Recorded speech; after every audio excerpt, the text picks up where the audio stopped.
Hello, everybody. Welcome to another week of AEL Rocket League. It is week number 4 as we are pretty much knee-deep right now in the mid-season of this great tournament. We've got the UON Mosquitoes about to take on RMIT Black, and returning me back to the cast, of course, it is the far-fetched Witten as we get ready to go. And I think I may have actually misspelled your name, in which case I have to apologize. Was there an H in Witten? Yes, there is. Okay. I missed that. I got in trouble a bunch of times in high school for that one, so you've done better than me. Awesome. Well, there we go. Yeah, no, we are keen to get into this. I'm very happy, actually, I got that right. That's twice now. I've taken the risk and not asked you to check beforehand, and we've gone away both times, so I'm feeling pretty good. But, yeah, I mean, always going to feel good, though. Rocket League right around the corner, mid-season. UON Mosquitoes, RMIT Black. I believe this is a Group D, I should say, not Div D, but Group D matchup. UON Mosquitoes 3-0, looking like one of our better teams. RMIT Black, however, they have not been as successful. They've dropped one series right now, but they're still very much in the hunt.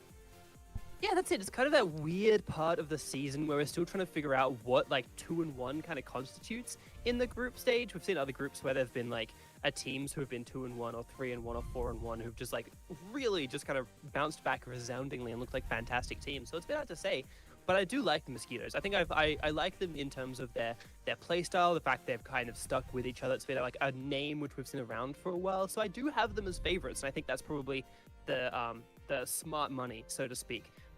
But yeah, I mean, I don't know exactly. It's kind of hard to say again early in the season, which is pretty much exactly what the point we're kind of making here. Yeah, absolutely. It's going to be exciting to see. Of course, following this match as well, we'll be heading up to Group A for another Week 4 match, but technically I believe it's going to be their 5th match of the tournament, as in that midseason, teams do start to do double headers throughout the week. So we'll be saying Curtin taking on the UOW Gong Gardeners. Now, the Gong Gardeners, I'm pretty sure, are a team we've actually seen a couple times already, although they haven't had much success sitting at 1-4 towards the bottom against the likes of Curtin University. They're going to be hoping to turn things around. However, with the way how Curtin's been playing, kind of feel like that one might be a bit more one-sided for the Western Australian University.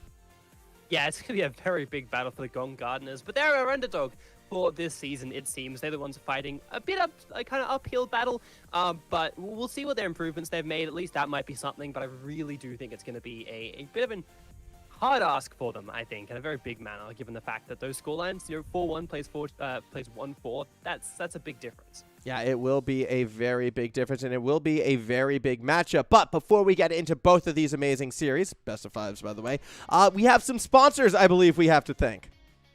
Absolutely. First of all, AOC, the best viewing experience you can get in esports. Fantastic range of products, great refresh rates, really, really good high-definition quality. One of the best ways to watch and play any of your favorite games. Second of all, Chatime, our presenting partner, of course. Fresh iced tea, try the new range at your local store today. So many tea breweries around Australia, 120 in fact, that's a fair few. Plenty of combinations, great quality products, and as always, let us know on social media if you found something particular you've discovered, which the blueberry poppers. Just gonna put those out there. They're actually pretty. They are out of all the poppers, because they came out with the new range. There was lychee, kiwi as well. I thought I'd be all over the kiwi. No, it was the blueberry. That was the winner. So that's my tip for everyone out there. Go blueberry. I haven't gotten any sort of any food outside of just like what I've made at home for 2 weeks now, so I'm gonna go for that next time I get an opportunity to. Should. Speaking of making food at home. Yeah, Indomie, feed your game with Indomie. Also have quite a few range of flavors, and of course also let us know if you have your particular favorite types and things like that. We'll give you more. If it's good enough, if it's creative enough, we'll throw you a retweet. And finally, Rig Headset, what it takes to win the highest quality gaming headsets going. Just one of the best ways to enhance your gaming experience. People underrate how valuable sound is in esports. Yeah, that they do. However, with our sponsors, thanked and truly thank you to each and every one of them. I want to get into this matchup right now. I'm keen to go. UON Mosquitoes, RMIT Black, two teams that are kind of in that playoff hunt. Can take a quick look at their rosters right here. As you can see, Jets for Life, Zesty, and Vassal, as well as Kuminator. I do imagine Kuminator is more the sub, though. Typically, these are the three players that we see on this squad. Jets for Life and Zesty as well. Been around for a good long while. And I think Jets for Life, for me, is one of the more interesting players because we have seen them improve. I feel like each and every season coming through with this UON squad. Always fun to watch out for him. Meanwhile, taking them on, RMIT Black, Mendiria, Shapirus Legend, and Brisky, as well as Buddha, that fourth member, probably a sub. Mendiria, very strong player. In fact, I remember, was a highlight player, I believe, last time I saw them on the pitch. So, going to be excited to see how all of these players do go together. Yeah, like absolutely, especially with players we haven't seen as much of. I think we've seen a fair few of these players out and about. You talked about, Jets for Life being someone who's improved every single time we've seen them, each kind of season gone by, and that is definitely something which is terrifying considering they've been a bit of a force in the scene for a little while now. So there's kind of like, I'm interested to see what their upper limit is. Yeah, as am I. I believe, do we have someone jumped the gun, so I kind of jumped the gun as well, bringing us to the pitch. That said, as soon as the other team does arrive, we should be able to kick this one off. Well and truly, we're seeing readies come out. I will give a ready right on back. So I think we are actually good to go with our first match. Now, once again, these are best of fives. In these groups, it is the top 3 teams that advance. So getting wins, very, very important in a single round robin format. Underway with our opening game. UON are in blue, and they are winning that kickoff. Yeah, Mendiria kind of holding back as Zesty sets up a big play here. Could have been something quite dangerous. I think we praised Mendiria a fair bit in the past as they just kind of counter kickoff goal, I guess we'd call that, just runs the entire pitch off a good dispossession against Zesty. Yeah, I'm a little surprised Mendiria was actually allowed to get away with that one right there. The defense coming from the UON side, not prepared for a average speed play back down the middle. Speaking of UON, a quick run through their roster that actually is starting today. Just so we can sort of show them off. You've got Vassal, you got Jess for Life, you have Zesty taking them on, though, for RMIT. It is Shapirus Legend. That one is struggling to be Buddha, who just gets a nice little goal in the top left bin, and, of course, Mendiria. Yeah, and I think, I like how, they kind of was doing that A-team intro where it's like we talk about a player and bang, there it is, they score a goal.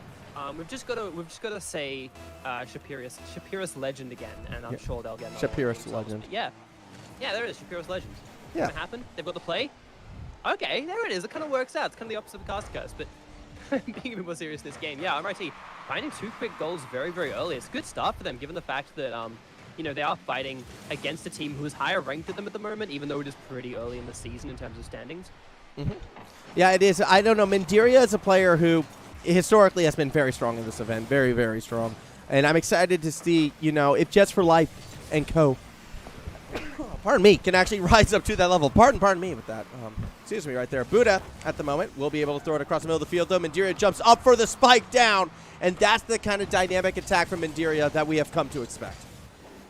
Yeah, absolutely. And I think that, Vassal, Zesty, FC Buddha making a really good 50 and winning that one out. And it was just nudged in. Very unfortunate there. But have a look at how strong this 50 is against Zesty, and Vassal can't quite find that positioning on the inside of the ball. Ends up carrying it in, which again, unfortunate, like I said, but just as I was actually about to compliment UON, I think that individually the UON players play off each other really well, and they work as a good unit. And I was just about to say, it's a matter of if it's just Mendiria stepping up for this team, that could be a problem potentially for RMIT. But it doesn't seem like it's the case. It really seems like they've got so many different threats in terms of skill. Mendiria just puts one in the back of the net, though. Yeah, I mean, Shapirus Legend didn't really get the contact they were looking for with that one touch, but that's okay. Mendiria playing from midfield, able to follow it up, because if you don't hit the ball, at least hit an opponent. The bump actually was really well timed. Turns into a 4-0 lead, and RMIT on a one-sided affair right now. They are absolutely taking it to UON. Yeah, doing a fantastic job as well, opening up early. Maybe UON just need a bit of time in this game to figure out the tempo and things, but they have looked a little sloppy. Even that first goal just looked a bit uncharacteristically. They're kind of a bit uncharacteristically off position, as Zesty and Vassal both go up for that one, and they put the ball actually in the hands of a defender, relatively speaking, but Vassal gets a run on the play. And yeah, like it just doesn't quite look like they've found that speed. And maybe it is just the fact that RMIT are a lot better than we expected. A double demo comes in, one for each side, playing the 2v2 for a little bit.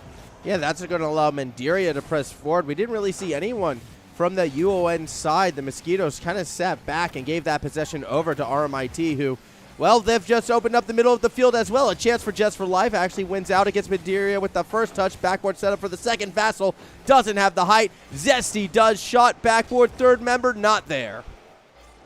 Yeah, not quite. They're playing a little bit back in that, but, you know, they do have to, I guess, at least figure out their defense, make sure they're getting the rotates back before you step up on the attack. It's sort of the opposite of how I like to engineer it. I think if you're not getting any attacks in this sort of a situation, then you're going to struggle and you're going to, like, turtle too hard and not be able to find your openings. But, yeah, I mean, it's smart logic. It makes sense. As actually, Buddha almost finds another one there. Buddha, I should say, almost finds another one there. Zesty just gets dammered straight away in the air. I always love that when two players go for the ball and one player says, nah, this isn't going to even be a contest. I'm just going to demo you, and then it's just going to be our ball for free. They haven't actually managed to find a clear, though. We're just going up high for another one. Has the pass down for a couple of players, but almost just managed to make the solo effort happen. Yeah, Buddha almost got that drive straight across the middle of the pitch. Instead, it's going to be Jets for Life looking for the play and finding it. UON, you get one on the board with a late touch out of Jets for Life. Yeah, that, like, really awkward kind of side touch there, changing up the angle. I like it. I'm a big fan. It's like, it pretty much is why I feel like the attacker has so much more power in those 1v1s with the goal. But, I mean, at the end of the day, it's still one goal being picked up, being kind of answered by UON. It's maybe not the big team passing coordinated play they might like, but it still works out. Jets for Life might have won that one if they can find a way to pass off to their teammate. Doesn't quite happen, at least yet. As we do see another fight kind of pushing in favor actually of the UN side due to Just for Life playing very quickly off of that backboard. We'll be able to corner pass as well. Vassal having a look. Mandiria misses, and no! So too does Vassal. The net was there. The goal was available for the taking, but UN falls short. Two players trying to pull that one up. I don't know if that was a pinch temp or a bit of a miscoordination, or like one turning into the other, you know, perhaps, but they didn't quite get anything off it. But the fact that, you know, UN are answering a little bit more. Very good touch from Mandiria, but Just for Life just gets the rebound. It goes off the post this time. Mandiria puts it up. It's not the ideal position as this ball will just waterfall down if they don't have anything to say about it. And a great defensive effort, especially from Mandiria there. They can get a rebound and a goal off this. Extra good. But Just for Life, fantastic on that defense. Yes, Jets for Life. Oh, tried to go for a little reset right there. That could have been spicy. 40 seconds remaining, though. Very unlikely we're going to see that comeback in game number one, going quite heavily in favor after those 4 quick goals in favor of RMIT. We're going to be happy to get that quick start. Although, second half of this game, we saw a lot more from UON, and that's going to be a promising sign moving forward. I would have to imagine another goal here could definitely do wonders for the momentum of this team. Zesty's putting one up off that backboard, a little bit too far to the left, though. Makes it a bit more difficult to play it around. Just for Life as well pesters the backboard. 8 seconds to go. I don't think we're seeing any miracles here today. Almost.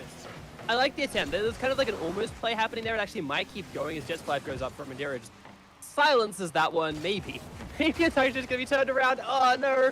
It's in such an awkward position, but no one's getting to that, surely. Shapiro's Legend had an attempt on it, but actually we're seeing it run straight back down. We've seen 2 different attacking plays after the timer should have ticked down, but no one's going to be able to quite get to that one to keep it up, and RMIT take that game.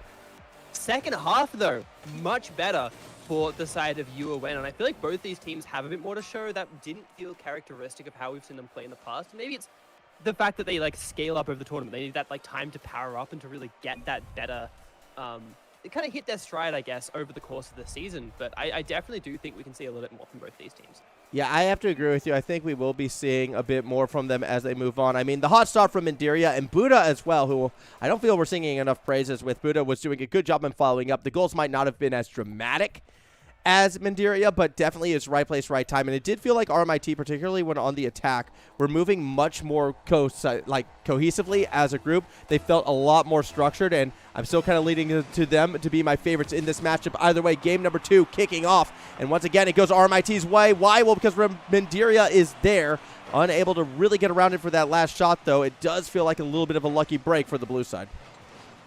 Yeah, a little bit. I mean, they are managing to put a bit more pressure on. I like that. Vassal gets a demo to Mandiria. That's going to help him out a fair bit. Remember, the Buddha's still here. Jets for Life has to make a solid save just to keep it out. But yeah, again, I want to reinforce that point. It's not a one-player team. like RMIT, you kind of easy to think of them that way. A very nice touch at the top, almost 3 of them gets it. Jets for Life doesn't quite manage to just to slam that one in. And another really good defensive effort coming in from RMIT, just as we kind of praised how, you know, how versatile they can be between their between all of their players in Mandaria. Doesn't quite slam that one on target though. Not quite just yet, as a lot of bumping around as well. Definitely seems to be a lot more difficult for RMIT to take the ball straight down the center. I think we're going to have to see more of that innovation. I believe it was their third goal in particular that was the really exciting one out of Mandaria. More of that in the future could do this team wonders. As it stands, they're on the attack once more. Buddha waiting outside the box, couldn't quite put it in, but here comes the legend, Shapiris legend to be exact, making it a 1-0 game. Yeah, finding themselves a very good, pretty sizable goal. I mean, it was all 3 players playing off, but Shapiro's Legend had to make the decision to commit, pull up from the defensive line, and do that. Like, it pays off really, really well for them. They take a lead in game 2 as well. And this has been a better game. I feel like both, again, I think we can see more from both teams, and we have. They've already started to play a bit better, but you went on quite find that attack, and Jets for Life does exactly what I said they were struggling with. Yeah, Jets for Life off of that kickoff. It was a good pass from Zesty as well. Buddha has a rough read on that backboard, couldn't quite corral it, and we got ourselves a tied ball game. And this is much more what I was expecting when we saw these two teams matching up today. UN Mosquitoes, they're definitely not done yet. Oh, absolutely not. And I again, like, it was the fact, I like the fact that RMIT answered so quickly with their defensive plays. We've got a few players on the ball here who's going to be cleared out to Mandaria, who's going to get easy momentum on that ball and be able to take the contest without too much trouble at all. However, great play here to set up maybe in front of goals. It goes up high, Jets for Life once again, but the defenders are just there. Sure, it was a double commit, but it was a very passive one, it was a very safe one, and it was a hard ball to get in the first place. Shapiris is just going to try and run it down for another one. I mean, that was just a great read by Buddha at the end of it all. However, a big clear from Jets for Life with Zesty chasing it up could be trouble as well. The pinch goes heavily in favor of Mandaria, but a little bit too heavy as Vassal was able to get to that midfield first. Buddha as well tries to go for the dunk. Jets for Life winds up pitching it forward, where Mandaria will clear it across midfield. Now, another attacking opportunity for RMIT quickly fizzles as UON are doing such a great job on defense, just finding these deep clears. And they managed to change up the momentum as well on that attack. It didn't quite work out for them, but it definitely caught the defense a little bit off guard, as it is going to be RMIT trying to build momentum now for themselves. Mandaria to get the ball completely dispossessed by Zesty, but it's still not quite been given. They still haven't quite found a solid clear out. Vassal goes head-to-head against Buddha, but Buddha finds it very comfortably. As we see Jets for Life losing out on that challenge right there. Zesty will be the one instead who's going to try to find the clear, and Jets for Life did have to rotate back to that midfield boost, so didn't stay as aggressive as they possibly could be. That actually leads to Buddha trying to go for the 1v3 play. Zesty as that third member will be able to find that deep clear yet again. And while I'm liking UON's deep clears, I do want to see a bit more follow-up. Jets for Life is starting to do that, though. Has been playing further up the pitch, and that might be where we see the UON opening. Exactly, that's why Jets for Life is finding those potential goals. You know, at the moment it's still 1-1, but almost just banishes that one straight into the goal. And they actually get another one set up in the halfway mark. But yeah, you're exactly right. Like, that's why we're seeing Jets for Life get these opportunities. 2 players go up. It's not going to be the end of the world as Vassal was kind of cheating forward a little bit off that play, but not quite going to find too much more. There's a demo, actually, and Buddha has to get the clutch midfield control. And it really is almost a game of ping pong right now. Yeah, it feels to be that way, and usually the ping pong games end when one team gets more aggressive. Vassal plays straight down the middle and makes it a 2-1 advantage for UON. And now, I actually just did not see Vassal there at all. They've managed to pull RMIT's defense around a fair bit, loving that back right. From the perspective, this is of UON, loving that back right corner, playing out of it quite a bit. I mean, it's an awkward position to put the ball because it's hard to score from there, as we talked about a little bit the other day. But, you know, if they can find a good quick pass off the backboard, it's fantastic for them. Jets for Life tries to set it up, but doesn't quite get anything else, as Mandaria with a really good clearance out. But it looks like they get, again, it's going to go back to that kind of midfield back and forth. Yeah, we do see a bit of that for sure. It's Just for Life is going to put up that meatball right there. Buddha will be the one to go for it, but it's a swing and a miss. Now Mandaria actually can take advantage of the defense positioning for Buddha to clear it towards the corner. Just for Life will corral it. 1 minute to go in this game, and the pressure is on RMIT this time around to find that late equalizer. They are on the attack for the time being until Zesty will be able to clear it back the other way. Just for Life had cheated forward, found the redirect, but Mandaria is able to make the clutch save. Yeah, only just, but that was a really, really good save given the fact that Jets for Life had a fair bit of space to work with. I mean, it was a very, very good shot, only just getting the tire on it. But yeah, had a few options. Mandiria just picking out exactly the right one. Just 5 goes for another one, but this time it's Buddha who gets it. Again, RMIT's defense is not lacking this game, but they haven't been able to find much in the way of attacks. The ball goes up high. This could be an opportunity as Mandiria goes for it, but doesn't quite find anything. Once again, the ball is still in the attacking half of RMIT, but they just can't keep it there because of those clears you talked about earlier in the game. Yeah, it's just time and time again, UON, they're just putting all the power behind the ball defensively, and they're able to create so much space as a result. And it's been space that RMIT has been struggling to take back.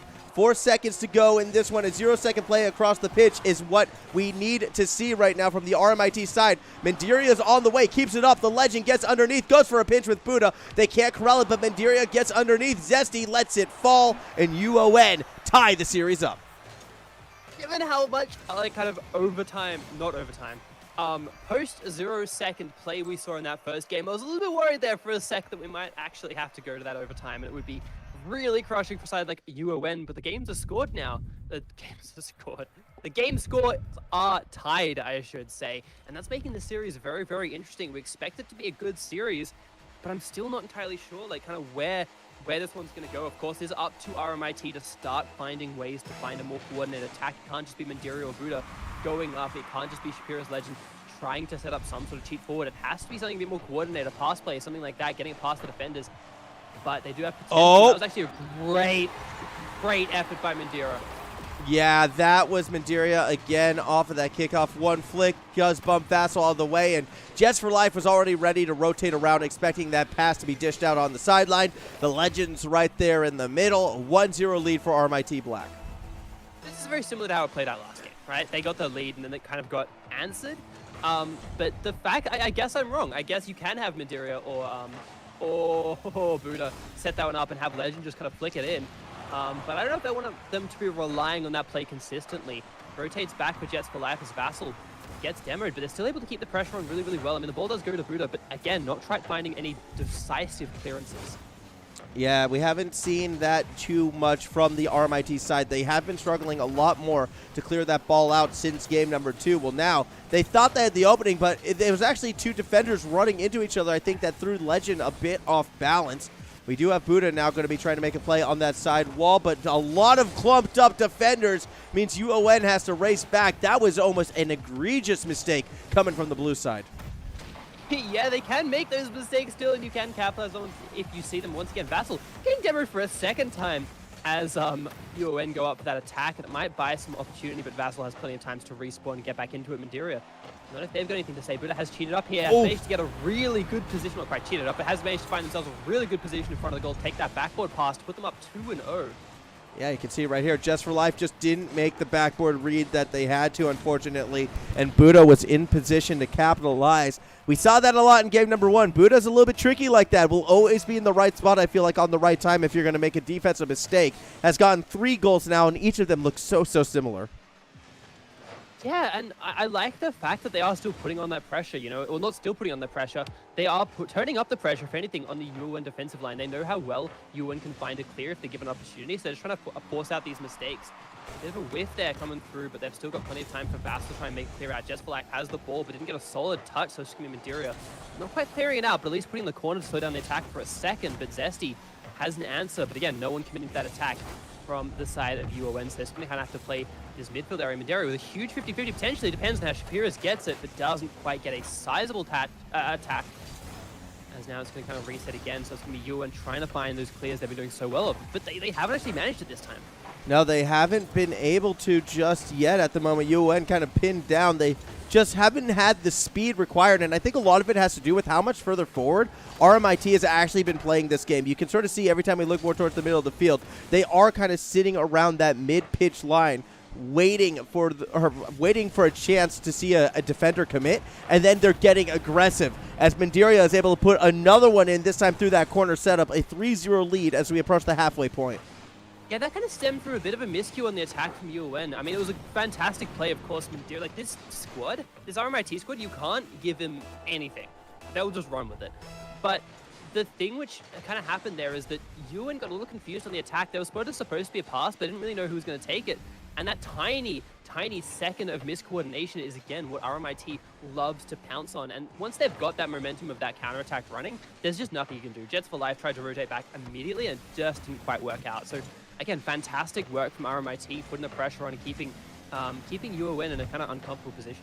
Yeah, UON has been looking a lot less comfortable in this game, although Vassal through the corner might have something. No one wanted to commit for that. The pass back was a bit too tight in front of the net. Easy read for the defense. They even went for the pinch to clear that one through for RMIT, and they did get some power as the back-and-forth game does start to get established a little bit right now. RMIT no longer trying to press forward, and UON's going to try to capitalize on it. In the end, though, too many defenders in the way, and they cannot find that quick goal. Yeah, even try and go for a demo, trying to throw a few too many. It's more trying to throw bodies at the problem rather than necessarily trying to use space and use the creativity we know they're good at. Still have time to pull this game back to the 3-goal deficit is a big thing to try and answer, as especially as RMIT find themselves much more comfortable in the attack once again. Yeah, they did find it was a quick attack, though. Now we go that other way. Vassal tries to put one on. Buddha avoids the bump, but Jets for Life still was in position for a shot. However, too far forward, cannot make it happen, and that's the third member when the ball gets behind him, and we get a near breakaway situation. Jets for Life will clear it to the corner, will find that second touch, and we'll be able to put it back over to RMIT's side. But with only a minute or so remaining, Vassal needed that goal to go in because time is running out for UON. Yeah, it really, really is. I mean, maybe just a play to buy some more confidence. Vassal gets a demolish onto Buddha, but again, an open goal, and Jets for Life takes it off the backboard. So that's something we kind of slapped teams on the wrist for a little bit last week, and it feels like right now UON are kind of in their own heads. They just need to take a second to someone needs to give them a pep talk between these two games, because it's a very different showing to what we saw in the second game. They aren't quite finding those passing plays. They aren't quite finding those aggressive positionings, and because of that, they're getting punished on the rotations. And then because of that, they're getting less confident. It's kind of a snowballing effect, and they need to take a reset between these games. But RMIT, knowing exactly what to do to answer and kind of figure out how to put that same pressure on has been, again, really great. But this is just an open net. That was a massive, massive whiff, I think. Madeira finds it, but it was a bit slow. It was a little bit close. Yeah, I think Madeira, I want to watch this one again. I think it was intentional, actually. But the second touch definitely could have been hit a lot harder. I'm going to give Madeira the benefit of the doubt right there because it did look like they set themselves up for that double touch off that side wall. As it stands, 10 seconds to go left in regulation. As you can hear the in-game crowd actually chanting it down. They know it's going to be a win for RMIT Black, and I guess they're big fans of that side, at least on that orange side of the field. Either way, for the UON Mosquitoes, again, game number 3, similar to game number 1, but we saw what they could do in game 2. If they can find a way to retake control of that midfield once again, I do see better things for their future. I agree. Again, it's the clumping. It's things like that. It's the fact that they're all in one position, which means that it's that classic defensive structure you talk about in all games. It's classic defensive positioning you try and set up, where you never want your players in either a completely horizontal line or clumped together too much, because it means that you have less threat on the ball. If they manage to beat 1 or 2, it becomes like an impossible decision to try and get back. And that cost UON at least twice in that game. So just thinking about it, just calming yourself down, I really think is important. And then taking that midfield aggression, and surely they can put themselves back in this game. Of course, it is a serious point, given the fact it's best of 5, but Vassal is straight back on the attack again, seeing that one player off to the side, getting ready for that pass, but keeping the rotations back. This is better field positioning at least. But RMIT, they're not going to give up on that early aggression. They may find themselves a couple early goals in each of the previous games. And, of course, they want to hold on to that as well. Yeah, that they do, although we are seeing a more aggressive UON side. They are starting to press forward across that middle of the field. Jets for Life makes one defender miss, but will not be able to get to the ball before Buddha, who now will look to throw it back towards the center as well. A bit of a swing and a miss will allow the legend to play it on through and actually get that attacking pressure, perhaps going in favor of RMIT. Vassal does make the first stop and throws the ball back across the middle. Shot from Zesty. One defender there. Buddha is able to clear it to the corner. Yeah, this looks a bit more like Game 2, I think. Game 2 was a high level of Rocket League, I'm going to say it. Good setup here. Jets for Life has it. Can he flick it back in? And Zesty from across the other side of the field. And this is the first time UON have scored the opening goal of the game. And I don't know what to make of that, because they've kind of gone 2-1 elsewise. Yeah, no, it's a good start for them, absolutely. I think you don't need to add too much more other than that after that goal. I mean, it did look like a case of RMIT Black double committed a bit early. Speaking of double commits, we see two Mosquitoes just buzz right on by the ball right there. Buddha going to take advantage of it, but the third member plays it forward, and you can see RMIT, they're actually now kind of having that inverse of what happened to them before. We are seeing UON be the aggressors in that midfield line. They are looking to attack at a much faster velocity than what we saw in Game 3, and it's paying quick dividends for them. Now, I want to see less of the double commits on those plays, but right now when they send one person, when that one person makes contact, they get themselves an early lead, and they're in control of this game. Yeah, much better, and I think that pressure was... The fact that I think RMIT weren't quite ready for that pressure to be turned on them right away, given how commanding, I should say, dominant and commanding, they were in that previous game. So I think that's kind of why RMIT were a little shocked there. And it was a bit of a messy play. It did take Vassal kind of rotating from across the entire field, flying in the hero cape, finish off the play, but it still looks like RMIT having pressure. Oh! Right set up and Buddha just puts it in. Don't know if that was 100% necessary, but it's always good to have that play. You always want to have that third touch if you can. Yeah, Mindiria to Buddha to Mindiria to Buddha, who will tap it through. Wasn't necessary, no, but it's how the play is drawn out. And I love seeing teams finish plays, because had there been a defender further back, that touch would have absolutely been necessary, and you just follow through the motions in situations like that. A great 1-2, 1-2-1 pass play leading to a goal. RMIT, that was a thing of beauty.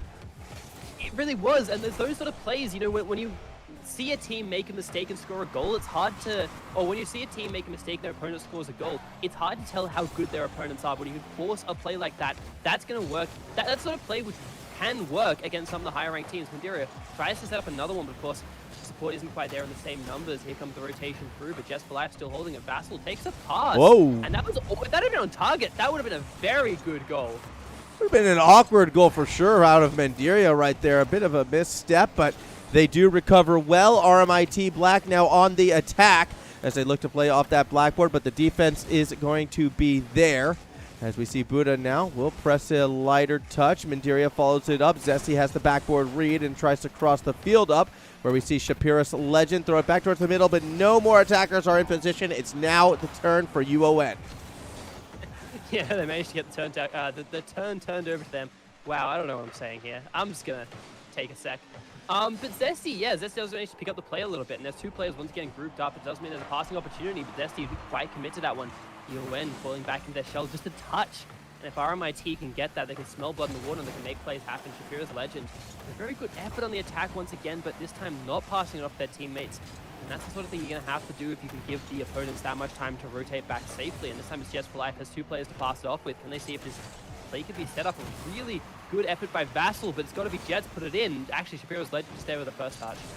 Yeah, we watch Mandiria now have a chance to set up the RMIT side. Remember, a goal for this orange team could possibly end this series, and that might be it, because Shapiris Legend locks and loads the sniper shot, 101 kph at a very difficult angle of entry, crosses up the field, puts it in the back of the net, and is an RMIT lead.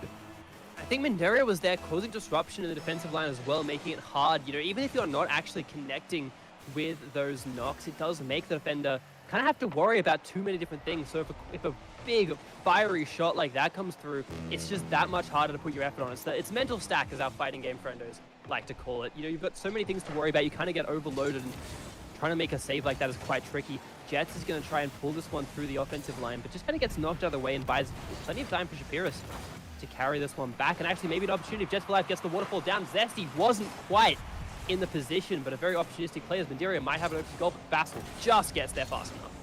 Yeah, absolutely, as we do see Buddha start to fall back right now. We'll keep that ball held up high at 50-50 in front of the net. Nearly opens the door for Just for Life. However, Buddha will be able to clear it back to that other side. 23 seconds to go, and for the UON Mosquitoes, realistically, they've got one more attacking opportunity to tie this game up. Zesty has Vassal underneath, but they can't make contact because Buddha keeps it up high and holds it up high until Just for Life looks to fly up and knock it down. Ball in the box. The shot is a bit underneath. Follow up for Vassal. Goes in! And with 6 seconds to go, the Mosquitoes stay alive. I'm just going to say it. I was going to say it. Our producer may have said, given us some instructions about what to do after this series, but it's not done yet. if you know Rocket League, you know anything, it can happen. 6 seconds left. Either of these teams can score off a kickoff, and it's something which the side of RMIT have managed probably with a bit more comfort there. With 1 second to go and the ball right in front of goals, plenty of time to drop down. Yeah, that was really scary. That goalpost could be really awkward, but big news, we have an overtime. That we do. Overtime right now. Again, if RMIT can put that ball in the net, they take this series, and Buddha's going to have a crack. Vassal will get it in the way first. Mandiria right behind, needs to make sure not to get in the teammate's way until Jets for Life tries to find the clear, has Vassal underneath as Shapiros Legend swings and misses. Vassal pass to the middle, Zesty, but is intercepted by Mandiria, who gets bumped off the ball. That opens Jets for Life to clear it back to that other side. Shapiros Legend again goes for the clear. Zesty goes for a pinch setup as we see Buddha go up high. Mandiria down below, needs to keep it away from Vassal, but instead throws it right back to Jets for Life, who might have the pressure here. Zesty with a chance, saved by Shapiros Legend. Yeah, they're still holding it up. They didn't have a lot of speed into this one, though, as it's just going to be interrupted. Both players kind of missed that one. I don't think they quite knew who was going for it, but it's okay because Jets for Life is holding back in his halfway mark. Not if Mandiria has anything to say about it. The ball crosses and they went on to pick it up. Buddha's a little bit too passive there. Didn't quite have the speed. Didn't want to overcommit to it. That might actually have cost them. That is a huge play for the UN Mosquitoes. The 2v1, Buddha just could not play from underneath. The shadow defense, so difficult in positions like that. And we got ourselves a Game 5. UN Mosquitoes bring it back with a 6-second goal to take us into overtime, and they clean up what they started. Game number 5 to determine this series. Oh yeah, and I'm very excited for this Game 5, but it has been a bit sloppy from both teams. We've seen some mistakes. We've seen some very strong plays, especially that goal from RMIT, where they just played off each other fantastically. But I want to see them tighten it up. I want to see the best Rocket League both these two teams can have. If we get another game like the ones we've had in the past, I'll be happy, because this has been really exciting. But I still think there's an extra gear they can find. I'm still really excited to see what else they can get. Buddha playing quite passively. Again, these Game 5s, you tend to get teams playing a bit more respectfully, a bit more kind of tight and close. As Jets for Life has an opportunity. Vassal there for the pass as well. Going to disrupt the defense. Didn't quite work out as Mandiria has a 1v1 against Zesty, but goes up high and doesn't quite have the boost to make anything else happen. A pass off to Vassal. This could be the solid passing play. Vassal didn't quite get the touch on it to pull it out of that corner. Yes, we do see Jets for Life. Throws one across the middle. No one immediately there, so Mandiria will actually look to go the other way. Has a chance for a dribble play. Got the bump, but the shot was never on target. So unfortunately, that was never going to turn into a goal.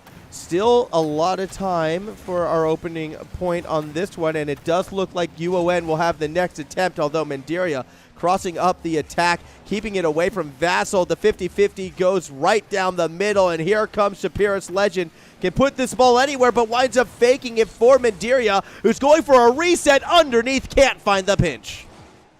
That's not the sort of thing you normally go for in a 5th game of a series, especially one like this where it could well be determining a 2nd or a 3rd place spot in this group. Remember, the top 3 teams go through, and these teams are both contesting for that. I think both of these teams will be unhappy if they don't make it past, if they don't make it to the playoff series. So I do think this is an important series. I think there's a lot on the line for these two teams. Of course, there's no you're out if you don't win this kind of deal, but I mean, if you're beating players who are close to you in the standings, who are potentially threatening to take your position earlier on, that puts you in a much more comfortable position. I mean, a much more comfortable position. So given the fact that RMIT are playing quite confidently, that's a bit impressive. A slam down, almost a weird sort of grounded double touch there, but there was no one quite pick the pass up. It's actually Vassal who was setting up Jets for Life. Got a little bit low on that play, but passed up to Zesty, wins the 50, but there's no one else there for it outside the double touch. Never mind, Vassal is, but the crossbar playing the 4th player for RMIT. It looked like they weren't quite sure how to defend that one, but it works out in the end. They do know how to set up attack though, and Shapiros Legend didn't quite find the angle. Yeah, Shapiros Legend's going to be a little bit disappointed with that at the end of it all, because it's starting to look more and more like the one goal to break this open might be the goal to win the match. Halfway through our 5th game, Buddha looks for the bump, doesn't quite find it. Still, Mandiria is going to try to find the setup. Also had an angle, but couldn't quite pinch it in. Just for Life swings and misses. Follow-up touch from Buddha off of the backboard, putting it through. A great offensive play to put RMIT in the lead. 1 touch, 2 touch, finishing touch for RMIT. Great effort from Buddha, who's been a fantastic showing this entire series. I think everyone from RMIT has been playing fantastically. in this series, but they've given themselves such a crucial one goal lead right at the moment. And then Vassal sets it up. Jets for Life might be able to have the final re-angle. Doesn't quite work out as Mandiria is able to spoil the play, but UN still back in the attack. They want to find something quickly. They don't want to have to make another last minute comeback. Oh no! Oh no! He gets up to it. No, quiet, but it's fine. Japera's Legends is there for the cover. Whiffs are contagious, but Legends are immune. I don't know. That one wasn't going anywhere, but yeah, a couple of mistakes. A couple of big mistakes. Destiny not quite knowing where to be in that right position, and Japera's Legend being the hero, which RMIT maybe didn't need. We already had the lead, but I mean, it helps out, right? It helps out a fair bit taking that 2-goal advantage. No, it's absolutely massive, I'd have to feel right now for that RMIT side. That 2-goal cushion they can play around, they can protect, and they can probably use to get this series done and dusted. We've seen a 1-goal comeback. It took them till the final 6 seconds to pull it off for UON, but to get a 2-goal comeback is another method entirely, especially with only 100 seconds to go, especially when you are consistently kind of more stuck on that back foot has been the case. However, on the attack right now, UON needs to make this pressure count. As we see Just for Life underneath, lets the ball sail right on overhead. Zesty follows it through. Mandiria playing a bit of post defense. Kind of cheated in front of it. Does do well with that next 50, and now will clear up the field. Zesty has to put a shot on here realistically, but throws it straight to Legend, who pushes it past midfield. Yeah, there's a bit of an opening here as they just fire off a quick counterattack. The second the clearance comes through, Zesty didn't quite get the speed on that one, so it's going to go straight to Shapiris to get a safe clear, and it feels like RMIT being able to know how to apply the pressure very, very well. This is a dangerous position. That's not where you want the ball to be if you are on defense. 1 minute to go, though. 2 goals to find for UON. They're turning on the aggression. They're finding a lot of speed on those plays. They're finding a lot of pressure on those plays, but not quite finding the speed and offense. They have another opportunity here, though, potentially. They've just got to find those clearances they were getting earlier in the series. Mandiria has the ball passed off the Buddha. Jets for Life, though, gets a decent touch on the play, and it goes a fair way back. RMIT trying to play comfortable play with their time, and Vassal didn't quite connect with the defender, else that would have been just that much easier. And RMIT just holding on so fantastically and playing through time like it is their best friend. Yeah, they absolutely are right now, and with only 23 seconds to go, I fear time has run out, unfortunately, for the UON Mosquitoes. Meanwhile, for RMIT Black, the back and forth game seems to be going their advantage, and it's why winning that first game was so big, but Zesty's going to keep this one interesting. A goal with 12 seconds left. Somehow this ball snipes through the defense. Yeah, there was 2 players who double committed, and then they pulled 3 back and almost tripped over each other. I don't think they were going to necessarily get to that given the position they were in. But a kickoff goal, the same thing which was thrown against them in the first and second games. UN has to engineer their own. Jets for Life goes for the early contest, kind of lose out the 50-50 because of it. Mandiria pulls the ball up close. 5 seconds to go. They almost have to carry the entire distance without having possession right now. 1 second left. The second the ball hits the ground, that is the series. RMIT, no, they don't have to go for the goal. They have it comfortably. 3-2 scoreline for RMIT. The last game going to 2-1. That is about as close as you get in these sort of series. Yeah, absolutely. That series was fantastic when it's all said and done. And I mean, I know you were saying, yeah, they didn't need to get that last goal. I did see Mandiria go for that cheeky reset at the very end right there. Mandiria wanted a highlight play to sort of finish the night off. But for RMIT, again, trading wins, if that's going to be the name of the game, well, you better make sure you win that first game. And that they did. They seemed to control every game that they got the early lead out on. At UON, although they were great at finding defensive clears, they did struggle to follow them up unless, sort of special occasions. And when you're going to play like that, you really do need to have that lead first. And unfortunately, they just weren't able to find it. A couple kickoffs go errand for them. RMIT capitalized, and it feels like that wound up being the final difference in this series. Yeah, at the end of the day, that's just it. You're right. They sort of held it together. They just, yeah. Yep. Well, I mean, what more is there to say besides, hey, guess what? We got more Rocket League right around the corner in about 15 or so minutes time. In fact, 16 minutes if we want to be more specific. We have our next matchup. It's going to be Curtin University taking on the UOW Gong Gardeners. That match is going to be happening on the hour at 9 o'clock. So stay with us. We will be back with some more Rocket League action.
Hello, hello, everybody. Welcome back to Week 4 Rocket League action. We're going straight into our next series. Ain't no rest for the wicked because it's time for, well, that logo that you saw me download right there. We'll get rid of that. But yeah, it's time for Curtin University to take on UOW, the Gong Gardeners, who are looking for yet another victory. It would be their second and much, much needed one if the playoffs are still on the horizon for this orange side. But for the Curtin team, they've been quite dominant before. You can see their records here. Curtin 4-1, currently third place. The Gong Gardeners 1-4, currently 8th place. Fetch, is there any hope for our underdogs in this one? There's always hope. There's always hope in a game of Rocket League, I think. I mean, maybe there are points eventually where there aren't, but coming into a game of Rocket League, there are always upsets which can happen. Teams can be caught off form. The better team can sometimes be upset. The better team can sometimes not be the better team on the day. So I really do think there's hope. I just don't think it's a lot. You know, I don't think that I'm not going to sit here and be like, the Gong Gardeners got this. Here's their win condition. Here's what they've got to do. But it's not like it's impossible, right? Saying it's like, oh, this can't happen. It's an impossible game. It's like a bit ridiculous because it's Rocket League. Anything can happen. But the only way to know is to go and actually get into the game. And it looks like the players have formed up. They're ready. They're raring to go, I'm sure, as much as we are. Yep, it does look like everyone has gone in, so we'll give the word to go when ready to the squads, and we'll go over the lineups as we jump in, because each of these teams do have actually rather large team lineups usually. They each have been heavily reliant on the subs, or at least, you know, one side has Gong Gardeners has typically been the same group of 3, which we are about to see right now jumping into the game. You heard the countdown. You can see the players smashing into each other now. Curtin in blue, UOW in orange, and on that Curtin side, we have Kadeni, Mozzie, as well as Drip. And then on the side for the Gong Gardeners from UOW, Nixon, the Bandits run, and my husband left me, who watches the ball sail over their head as Kadeni gets the first goal. Yeah, and again, the kind of like, no surprise, the favorites are Kurt in a big way. They are looking again to threaten the top half. Threaten the absolute top of this group. They're currently 4-1. There is only one team so far who's undefeated, and that's Beat Lethal, which, yeah, that makes sense, you know, that tracks. Something defending champ, something team to beat. Absolutely, it does make sense, and to be in a group with a team like that, it really does mean you need to perform, which is why there is pressure on Curtin University. Even though they are the favorites in this match, they still need to deliver that victory when it's all said and done. They are on the attack right now as Mozzie actually reverses into the ball for the setup. Drip from underneath, loses out on the challenge, and, well, that's going to have the ball potentially go back in favor of UOW, but it doesn't go that far. Yeah, not too far right at the moment. They're still kind of being pulled up on this defense. My husband left me trying to play a 2v1. Works out a little bit. I mean, Kadeni does eventually get the shot on, but it takes a couple of players to get that to work. Drip sets the ball up, but doesn't quite have the right speed, doesn't quite have the... They have the support, but it wasn't quite in the right position. You know, those millimeters on defense can make a big difference. We see a knock straight away. I mean, if 2 players in midfield, you may as well, I guess. Because Mozzie just going to have to clear this one out. Yeah, so we do see my husband left me right now playing through the corner. I'm going to be a little bit honest right now, and we're going to kind of unveil the curtain a little bit, quite literally in this one, because I have to admit, this Curtin lineup, despite the successes they've been having, I am not as familiar with this team as I am with some of the others in this competition. So for a chance to actually see them on stream, it's really exciting considering their standing, considering the likelihood that this will be a team making a playoff run in the future. It's pretty great to see as we see that shot on target going to be saved out right now from the goal. I have to admit, though, I would be expecting a little bit more of a one-sided affair at this stage. While I like their challenges, while I like their setups, it does seem like they're struggling to finish off some of these goals. Yeah, I agree with that. And it depends on what kind of style they play, whether they are that kind of team who punishes mistakes, whether they're the sort of team who sets up big plays, whether they are a defensive team, you know, all those kind of things. But yeah, I agree with what you're saying. I think if you are going to contest some of the other teams we've seen, you know, the Platinum Nums, the Milk Guzzlers, and of course, I guess kind of listed every other team who's kind of sitting at that only one loss so far. Also going to count QT fatigue in that. Even though they don't have quite as many wins, given the way the format kind of works. Yep. I think that they need to be putting on a better showing against lower ranked teams. And sometimes some teams do like to take a lead and just stay comfortable with it. Just try and keep the pressure on, keep their opponents on the back foot. and just like go from there. But there has been a few misses and whiffs and things like that. That isn't one of them though. Players on the backboard, 1-2 into the goals pretty comfortably. But yeah, no, I agree with you essentially. Yeah, as we do see right there. Well, I mean, this is more of what we want to see right now. A backboard play, keeping the elevation just high enough for Cadany to be the one player to strike it through. I'm also curious to watch, too, as well. Like, again, the style. Well, so far we've seen them on the attack more often than on defense. They seem to be a very forward-thinking team, which is why I'm questioning how come they haven't been able to finish plays off. And sometimes they might leave themselves exposed to situations like this. Nixon's actually going to find a goal back in favor of UOW.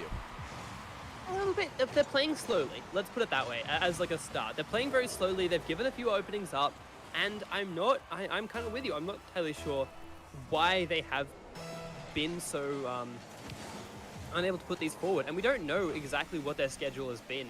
We don't know who they've played against. It might just be the kind of bottom 4 teams they've played. There might be there might have been a fourth in there even. I don't think it's likely. I don't really doubt that.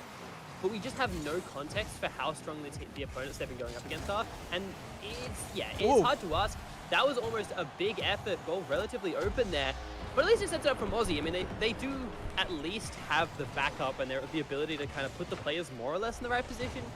But I don't know quite what it is they're not. Well, I mean, that looked good right there. There's not much to complain about in that one. However, you do need to put the asterisk right there. The Gong Gardeners did have 2 swings and whiffs on defense. They couldn't quite read that backboard correctly.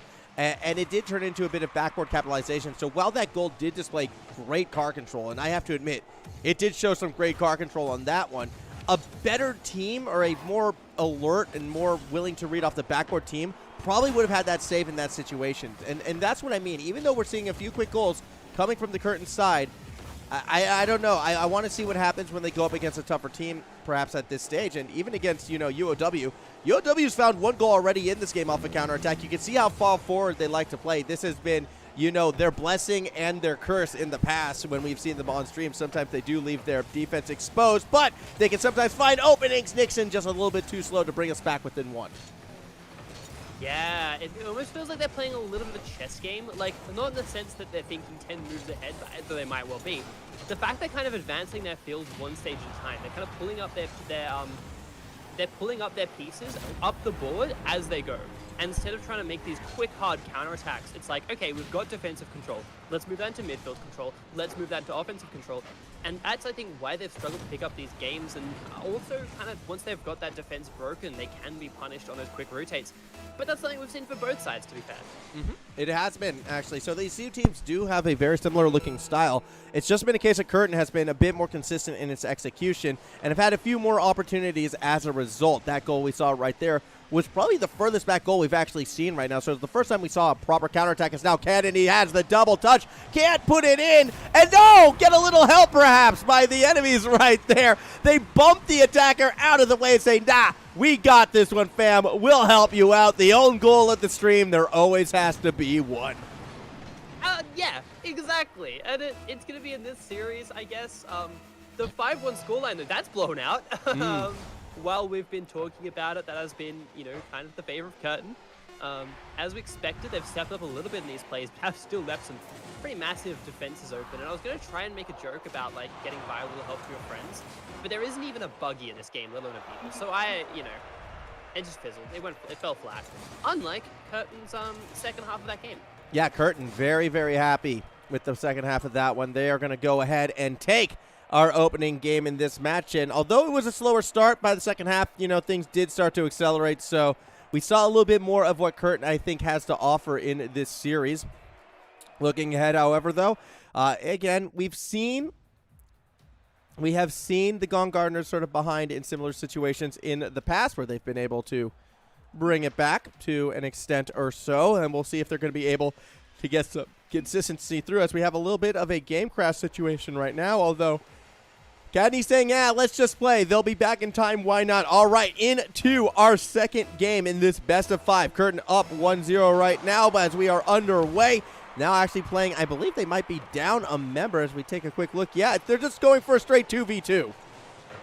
Shake to the 2v2. I kind of like that in this sort of series. I know that it is a tournament you do want to win, but I still appreciate going for the, even in the field a little bit. I think that's kind of cool in a tournament like this. I think it's like, you're not playing, this isn't RLCS. This isn't Worlds right at the moment. It's an important tournament. You know, there is a lot on the line for your university, for the prize pools and things, but there is going to be a tech issue. Hey, let's play a 2v2 pool. It's something I appreciate. I know that that's not necessarily a popular opinion, but I think it's neat. I think it's neat too. I think the circumstance also does kind of warrant it. Like, for a matchup like this one, which might be a bit one-sided, maybe it might change things. However, yeah, I absolutely love seeing the 2v2 try to be drawn out. Although, now that we have, players returning, it will turn into a proper 3v3, and Drip is going to score first on that one. That was a very nice shot, and now we're seeing Curtin starting to perform a bit more what we wanted, the double-touch spike. That was a really well-played ball. Yeah, it really was, and I mean, that was a bit of a chaotic start, so you don't want to put too much stock in it, but given the fact that Curtin were controlling the game in the first, controlling the series in the first game anyway, yeah, I mean, Drip is putting a very good shot on here, and yeah, they just bounced it over the top, and then, again, another really good passing play, and it just feels like that's something which UOW just don't have the experience, they just don't have that kind of, I guess just experience playing against, they're not quite sure how to defend them. I mean, they're going to be getting the experience, I feel like, by the end of the season, because it seems like every time we get them on stream, it's another team that's able to capitalize by playing that vertical game against them. And right now, it's just getting from bad to worse. The score continues to run up as Curtin puts in yet another one through. 3 kickoff goals in a row, Fetch. This team, they're now feeling themselves. Yeah, I was going to say, is this a bit more like what you wanted to see from them originally? It's a bit more what I expected. It's definitely a bit more what I expected. Yeah, exactly. I mean, I'm actually looking at this group in general, and I feel this is what makes me feel bad for the Gong Gardeners and a few others in this group. I think fundamentally, Group A is the reason I'm glad that we have three teams per group qualifying, because I would be so stressed if I was almost anyone in Group A. I mean, maybe not Uni SA. Maybe not beat Lethal. They feel pretty comfortable about getting through, I think, no matter what the group is. But a great shot actually played off. Oh, no! No! Oh, they had that. They absolutely had that. I know they're 4-0 up, but maybe a big counterattack coming through here. Not quite going to make it, though. UOW, they found themselves a bit of an opportunity. Kidney tries to clear it out, but doesn't quite find it. There's actually proper good pressure from UOW. They just need to find some sort of play, find some sort of attack, find the space, and really utilize it. Yeah, so we saw Nixon trying to throw it back. Won't be able to create some space right there. I do want to talk about a bit more of UOW. As they get a goal in right here, so my husband left me actually going to give me a chance to talk about it, but not necessarily the point I was thinking of. That's just a nice little cross-up shot, goes right across the box. Mozzie unable to fall back in time, and now UOW gets on the board. Yeah, they do. I mean, if there is something you would like to say about UOW, this might be a good opportunity. Assuming we don't see another kickoff goal. Oh, maybe it's going to go the other way. Okay, not quite on target. I was hyped for a second. I was very excited. It looks like Curtin is just going to be trying to carry that one across. I think I'm a little bit confident. Used a little bit too much time. Well, I just wanted to talk about the school itself, because I believe this is the same UOW from New Zealand as well, and I'm going to try to pronunciate the name, and I apologize if I do not get it correctly, but the University of Waikato, I believe it's how it's pronounced. If I did have that wrong, again, my apologies. I will stick with UOW in the future. However, the thing with this team is, they are always, I think, some of the greatest sports, actually, in whatever event they happen to be in. I've seen them in League of Legends a fair bit as well, and I'm going back to that 2v2. They're not only that, but they are a university that does seem to care deeply about esports and getting results in them and supporting their teams in their endeavors. I think you ran into them in the InterVarsity Women's League as well, and it's just been really great to see, that sort of team and how they perform. This is specifically University of Wollongong, Oh, though. it's Wollongong. Yeah. Oh, no. This is the thing which I did the exact opposite in the InterVarsity Women's League of Legends tournament. I was like, it's the University of Wollongong. I've casted them. We have... And then got hit with it. No, it's too many UOWs. It was a good shout, though. It was a really, really good shout about the university. That is, so much of the New South Wales scene is really looking good at the moment in terms of their development and things like that. And there's a reason why we have to get them to carry us in a lot of esports. But, that aside, Wollongong has also been a presence. They've been around. There's a lot of universities who pop up, have a bad split, or a bad season, I should say, and go, okay, this esports stuff, it's just a bit of fun. But I think the fact that Wollongong keep coming back, they always have different teams. They put on different kinds of events and things like that they are organizing is still something which I think is really, really valuable. Because at the end of the day, that continuation of organizing things, the universities who we see kind of popping off in the esports scene, they're the ones who've kind of started off messing around with it and then just gradually sort of been able to build up teams, build up talent, and build up like a proper scene. And I think that if Wollongong can keep doing that, I do have hopes for them. That said, they need a new acronym. Look, I'm going to defend the New Zealand team in this one, though, because if we're going to go based off results in esports across the board, I don't know. The New Zealand unis always seem to have it, and so, I don't know, Wollongong, maybe they could be UO Wool or something like that. Oh, the Woolly Mammoths. Yeah, that would be sick. As another goal goes through, this time it's going to be Cadeney, who makes it a 6-1 lead, and with just under a minute to go, I think there's a good chance we could be going to an overused joke. Oh, maybe we could be traveling all the way to South America for that one. I will say, on that point, I'm really big into university rivalries. Like, that is something I'm a massive sucker for. I think anyone who's been watching AEL for a while probably knows that. And in Smash Bros, they do it like this kind of grudge match where if you both use the same like color character, you 1v1 for it. So if you and I both are like absolutely massive like Waluigi, I think it's not a game, but like Wario mains, let's say, and we're just like die hard in the character, but we both want to use the like orange skin, we have to have a 1v1 to see who owns that skin. Whoever loses can't use it. I reckon we do that for the acronym. I reckon Waikato versus Wollongong, like a whole cross esport tournament. I would love that. AEL, maybe you could set that one up. Yeah, that would be fun. That would be a lot of fun. But now I'm trying to think, like, who actually has the biggest rivalries? As Cadeney actually showing off with a nice little reset right there. That's cool to see. But who is, like, the biggest rivalry in terms of university matchups that you can think of? Because I do know for a fact that Curtin's not going to get the Brazil, but I also know that the UQ versus QUT rivalry, and this could be me living in Queensland, having worked with both universities, I can tell you that rivalry is very, very real, and I don't know if there's any other in Australia that might live up to that.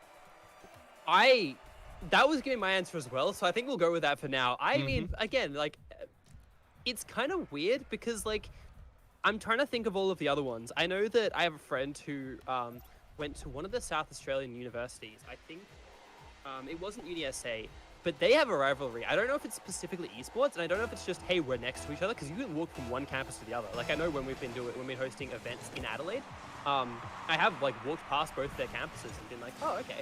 I think some of the Melbourne unis might have a bit of a rivalry, but it doesn't extend to esports in that same way. Like, I know when ANU versus UC used to play, which is like the one I'm the most involved in, everyone was basically just like playing with your mates. Like, it may as well have just been one team who just got split arbitrarily down the middle. Like, there was no rivalry. It was very friendly banter, but there was no rivalry there. Everyone was just so happy to be playing with their mates. Everyone was cheering each other. Like, it was the players who were the stars. No one cared about like which team won or lost. Absolutely. So yeah, I'm curious, and maybe there are some bigger rivalries, because like, I would like to think, you know, that the Sydney unis like UTS and USyd and University of New South Wales all have their grudge matches. I would love to see, you know, a bit more from University of New South Wales versus UQ have a bit of a grudge, and then Melbourne, I guess, versus the world. I'm not too sure. It's like always the way. Oh, always will be the way. Like, I do want to see some more of these rivalries and see, you know, which teams want to be. I think I do know one, though, to be quite honest, that happens in this event. And it's a little obvious if you think about it. You have RMIT, and you have UniSA beating Lethal. I knew exactly where that was going, and you're right. That's like generated by the play. I guess that's how these rivalries work. Oh, let's talk about quickly to bring it back to the game. UOW have looked like a different beast in this game. They've actually had some really, really good attacks. Yeah, no, they have actually been, you know, performing a lot more consistently right now. Case in point, Nixon with the chance, even with the bump. They're going to be unable to finish that play off right now, and I do like how My Husband left play and the Bandits run tried to shut that down in the middle of the field. Those kind of more the aggressive posturing you want to see. Unfortunately, it nearly got punished. Had Drip put that one on target, it would have been good. Mozzie now going to go for a dribble, gets past the defender, can't recover in the skies. My Husband left me now has a chance, although Drip will put it up and has space to work with, and this is a little bit of what I'm worried about. No, it's an own goal from Nixon. Yeah, okay, we praised them a bit too much, and unfortunately, Doesn't quite work out. Drip did try to go for reset. I mean, technically got it, but yeah, it was just Nixon tripping over it a little bit. I mean, it still could be a close game. It's 1-0, of course, at the moment with 3 minutes left. But yeah, like on your touching on the rivalries, I can't believe we let RMIT versus Uni SA go for quite that long. Another attempt on the reset as Bandits run. Gonna pull it forward. I tried so hard to make it like a banditment. It's like a duo name, but it doesn't work. It doesn't quite work. Oh no. Open goal. Half point. Okay, Mozzie. Look, and this was actually the point I was trying to make before we saw that last goal go through. Curtin has been controlling the tempo for a majority of this game, like a large majority of this game. They just have been going for highlight goals, it feels like, for this third one because they're feeling that comfortable right now. And Mozzie right there missing that open net kind of confirms that to me. I'm a little bit more forgiving when you have the lead, but I'm not sure a one-goal lead is enough to really abandon all senses of offenses before going to that. I mean, all it'll take is one breakaway play coming from the UOW, and they will be able to sort of tie this one back up. They've been getting them. That's the thing. Like, yeah, the highlight goal's been coming through, and it's like, oh, that's the scoreline. But things like that, the Bandits run, finds one. Like UOW have been finding some really good angles, some really good attacks. They've just kind of always been like 1 meter away from scoring that goal, one slight position, one different angle away from those goals. So you're absolutely right. You can't get too showboaty when your opponents are lifting, when your opponents are threatening that attack quite as well as they have been. I mean, Mozzie's going to go up for it. Kennedy going to try and pick it up as well. They're going to go for the aerial dribble. Almost tries to go for a reset again, but Nixon just shuts that one down. Yeah, that was very, very close, though, from Kennedy right there, who has been showing, I think, the best car control of all the players so far in this game. Mozzie will keep the ball in the corner. Drip from underneath. Looks to play off that backboard set up, but not able to knock down. Pinch back the other way. Mozzie lets it get behind them, an opening, and that's going to be a lead. UOW take the lead in game number 3. Yeah, they do a good job of it as well. I don't know if that was quite a full pinch, and I'm never good at judging those ones, but it does power up the backboard really fast, and it still ends up being 108k per hour goal. That flip around on the attack was really good. It's sort of thing UOW should feel pretty good about. I mean, they are forcing these goals. I mean, even if your opponent's showboating, again, they're not trying to get flash in defense. Defense is where they're trying to actually pull the ball out and set up the attacks. So I think you'd feel pretty good about this one if you're UOW, but preferably this would have happened earlier in the series. You know, you wouldn't have left it this late. Yeah, and now with, a minute 15 remaining, Nixon trying to create a bit more space for UOW. Maybe they can make a 2-goal cushion, and that would put a lot of pressure actually back over on their opponents from Curtin, who kind of need this goal right now to take this one to an overtime. You'd have to think 1 minute to go. Mozzie dribbles it past one, tries to find a defender to throw it off of, but instead my husband left me gets the clear. Bandits run, had almost cheated forward. We'll push it to the corner, but the attack stays on. Mozzie's out of position, and Dirt puts it in their own net. And we are seeing a little bit of a collapse come from the Curtin side. Oh, yeah. Something someone said a while ago, a very, very wise thing to say in Rocket League. Don't know if a 1-goal lead is enough to get this showing. And I think that's going back to bite Curtin right at the moment. I mean, they are 2 games up. They do have a pretty sizable advantage. This is match point. They can pull it back in 46 seconds potentially. But yeah, maybe they're getting punished for a bit too much cockiness.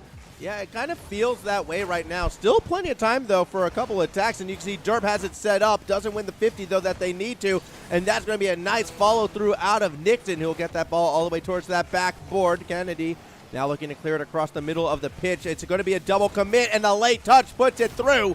So 2-3 to go, still 21 seconds, and we're not done with Game 3 just yet. This series has ramped so well. They've managed to both teams have managed to pick up their skills as series go on. I talk about it a fair bit.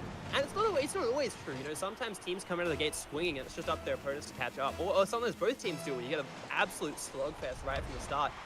Oh, no. No.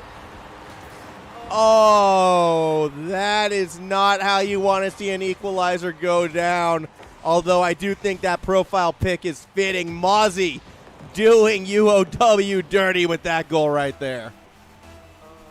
Yeah, you can imagine. That's Mozzie's smug face after that. I think there was like a slight, one of those, you know when you're playing a game and you just like press a button, you don't know why you press that button, but it loses you the game. That was exactly what just happened. Oh no, and Mozzie again! Okay, so I can see why this team's 4-1 now. Yep. I get it. Yep, okay. Yeah, they were waiting. They wanted to keep it dramatic for the stream, and I think they've done just that. 3 goals in the span of about 12 seconds to take the lead. Still 10 seconds to go. Curtin just needs to hold on, but they might try to add to that lead. Kennedy does stay behind the ball, puts the shot on target, saved by the Bandits' run. Well, that's probably going to be the run of this series, as well as Kennedy with possession gets bumped off it, but loses the ball, well, actually wins the game in the process. That's going to be Curtin getting themselves the 3-0 sweep. Okay, Curtin's a threat in this group, and it means we've got a lot of threats in this group. I said that I'm glad that the top 3 teams go through. It's not just the top 2 like we've had in previous years. I mean, we've had to, given the number of high-level teams who are entering in this tournament. Like, there are years where UOW, with a performance like this, would have been threatening finals. Like, the level of the University League has just skyrocketed. Skyrocket League, even. I'm too tired, I'm sorry. But yeah, the fact that Curtin played so well in those later games of the series, I can see why they are contesting it. They've got some really tough teams to face throughout the rest of the season, though. They've got, the Milk Guzzlers, they've got QUT, they've got the Platinum Nums. Those are the main 3 that kind of... I'm looking at Nazi Goring down in 6th right now, and I'm kind of wondering, was this the team that I thought it was? That team should not be in 6th as well, so expect a late run from them. Yeah. So this group is so stacked. Group A is going to be so good to watch, and I hope we get a couple of more of their games on the stream. Of course, does depend on the schedules of the unis. We're kind of trying to work around so many schedules and time zones and things. But if we can find more games from this Group A, it's going to be so exciting. Yeah, it will be super exciting. I'm bringing up, the Zen, Jodelva, Swanee. Oh, yeah. They're currently sitting 3-2.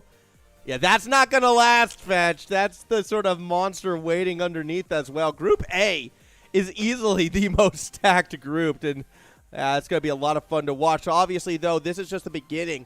Well, I guess it's the second day of week 4 action. I believe there was some Rocket League played yesterday as well, and as we're looking ahead towards week 5, the latter half of the season, we are kind of crossing that halfway point. Every match is going to be oh so important, so I do recommend you follow along, not to mention just here, but for the other great esports as well. The Rainbow Six, I've heard, has been amazing as of late from some inside sources, so that's always worth checking out, as well as you got your CSGO, your Hearthstone, just a lot of esports.